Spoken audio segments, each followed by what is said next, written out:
Letter 4 by Charles Lamb. Apparently a continuation of a letter, the first part of which is missing. Charles Lamb to S.T. Coleridge, begun Monday night, June 13, 1796.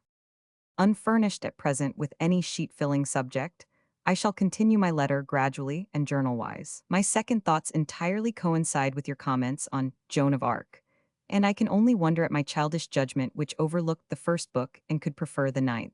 Not that I was insensible to the sober beauties of the former, but the latter caught me with its glare of magic. The former, however, left a more pleasing general recollection in my mind. Let me add, the first book was the favorite of my sister, and I now, with Joan, often think on Domremy and the Fields of Arc. I must not pass over without acknowledging my obligations to your full and satisfactory account of personifications.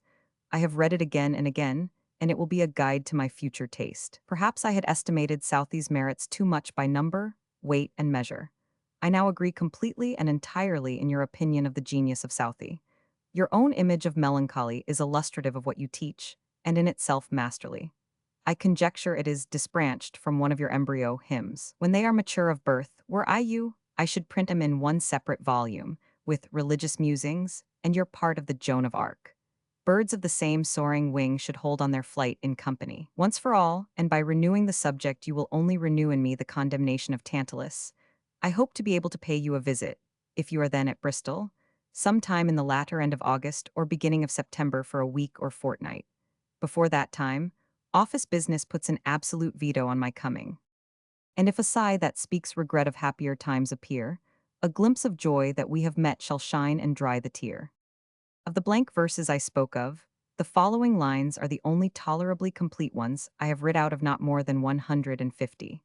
That I get on so slowly you may fairly impute to want of practice in composition, when I declare to you that, the few verses which you have seen accepted, I have not writ 50 lines since I left school. It may not be amiss to remark that my grandmother, on whom the verses are written, lived housekeeper in a family, the 50 or 60 last years of her life, that she was a woman of exemplary piety and goodness, and for many years before her death was terribly afflicted with a cancer in her breast which she bore with true Christian patience. You may think that I have not kept enough apart the ideas of her heavenly and her earthly master, but recollect, I have designedly given in to her own way of feeling.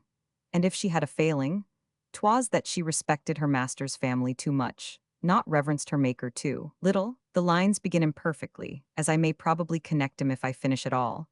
And if I do, Biggs shall print 'em in a more economical way than you yours. For sonnets and all, they won't make 1,000 lines as I propose completing 'em, and the substance must be wire-drawn. Tuesday evening, June 14, 1796. I am not quite satisfied now with the Chatterton, and with your leave will try my hand at it again.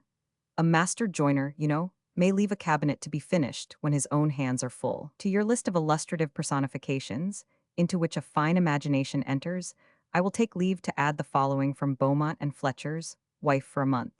Tease the conclusion of a description of a sea fight. The game of death was never played so nobly. The meager thief grew wanton in his mischiefs, and his shrunk hollow eyes smiled on his ruins. There is fancy in these of a lower order from Bonjuca. Then did I see these valiant men of Britain, like boding owls creep into tods of ivy, and hoot their fears to one another nightly. Not that it is a personification, only it just caught my eye in a little extract book I keep, which is full of quotations from B and F. In particular, in which authors I can't help thinking there is a greater richness of poetical fancy than in anyone, Shakespeare excepted. Are you acquainted with Massinger? At a hazard I will trouble you with a passage from a play of his called A Very Woman. The lines are spoken by a lover, disguised to his faithless mistress. You will remark the fine effect of the double endings.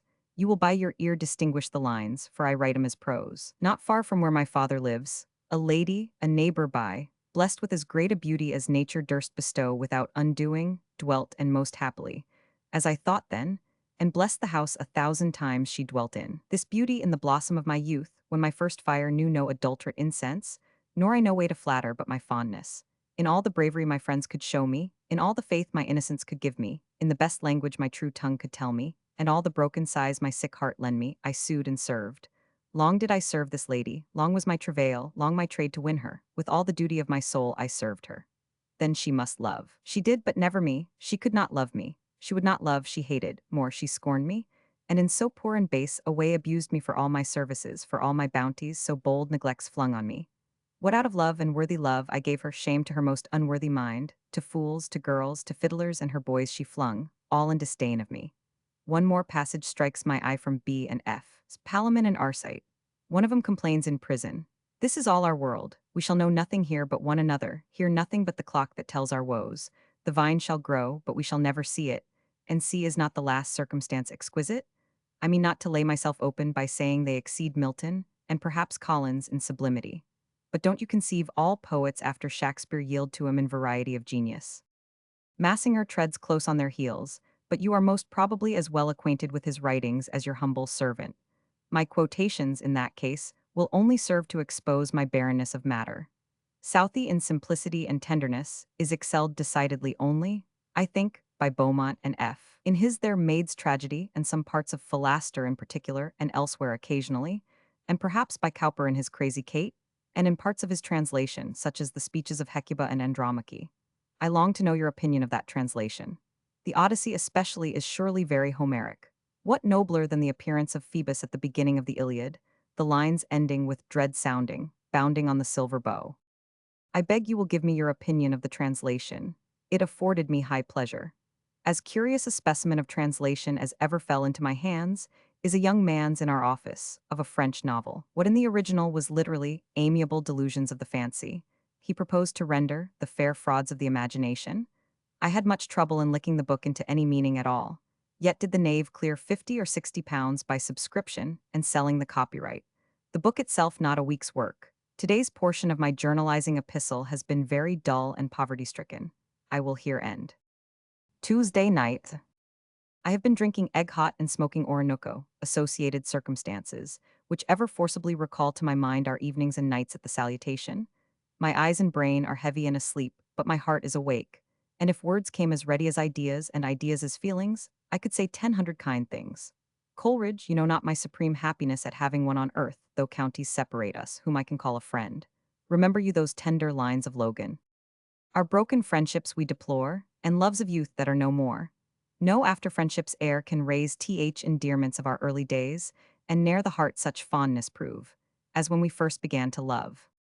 I am writing at random, and half tipsy, what you may not equally understand, as you will be sober when you read it, but my sober and my half tipsy hours you are alike a sharer in. Good night. Then up rose our bard like a prophet in drink, Craigdorach, felt sore when creation shall sink. Thursday, June 16, 1796. I am now in high hopes to be able to visit you, if perfectly convenient on your part, by the end of next month, perhaps the last week or fortnight in July. A change of scene and a change of faces would do me good, even if that scene were not to be Bristol, and those faces Coleridge's and his friends. In the words of Terence, a little altered, tidit me hugis quotidiani mundi. I am heartily sick of the everyday scenes of life. I shall half wish you unmarried, don't show this to Mrs.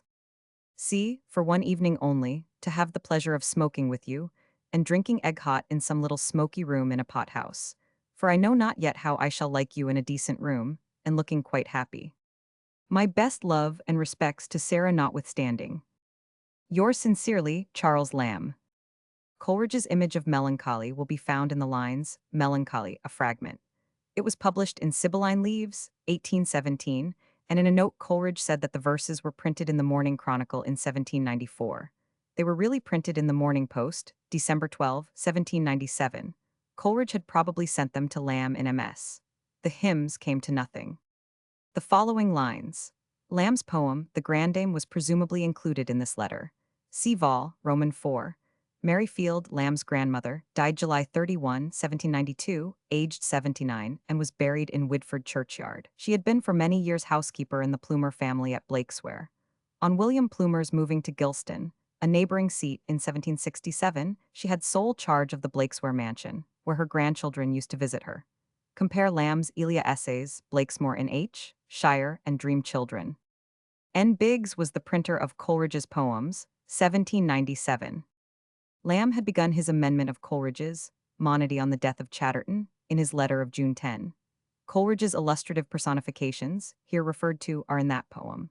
The extract book from which Lamb copied his quotations from Beaumont and Fletcher and Massinger was, he afterwards tells us, destroyed, but similar volumes, which he filled later, are preserved.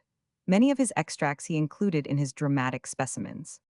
Writing to Charles Lloyd, Sen, in 1809, Lamb says of Cowper as a translator of Homer that he delays you, walking over a bowling green. Canon Anger possessed a copy of the book translated by Lamb's fellow clerk. It was called Sentimental Tablets of the Good Pamphile.